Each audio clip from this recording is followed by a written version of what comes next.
మకర రాశి.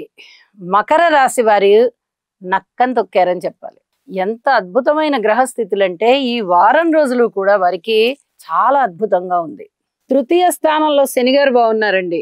షష్ఠ స్థానంలో చంద్రుడు బాగున్నారు. సప్తమంలో గురుగారు బాగున్నారు.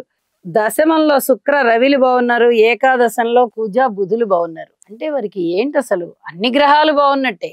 7 గ్రహాలు బాగున్నాయంటే వ్యతిరేకమైనవి రెండే కదా.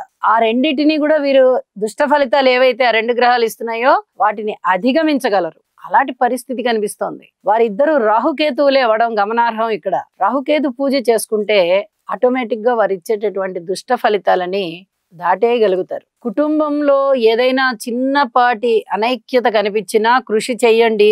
అన్నదమ్ములు బాగున్నారు, విద్య బాగుంది, ఉద్యోగం బాగుంది, వ్యాపారం బాగుంది, సంతానం బాగున్నారు, అలాగే అన్నదమ్ముల సహాయ సహకారాలు బాగున్నాయి, రుణ బాధలు తగ్గిపోతున్నాయి, కొత్త రుణాలు కావాలంటే దొరుకుతున్నాయి, కీర్తి ప్రతిష్టలు వస్తున్నాయి, విద్యా లాభాలు, ధన లాభాలు, భార్యాభర్తల అన్యోన్యతలు, వివాహాది శుభకార్యాలు కుదరడము, ఉద్యోగంలో ప్రమోషన్స్ రావడము, ఉద్యోగ జీవితంలో చాలా చాలా ఆనందం కలగడము, ఊహించని విధంగా ధన లాభాలు, వస్తు లాభాలు, ద్రవ్య లాభాలు, వాహన లాభాలు, ఒక్కటేమిటి సమస్తమైనటువంటి అంశాలలోనూ కొంచెం కొంచెం మంచి జరుగుతోంది.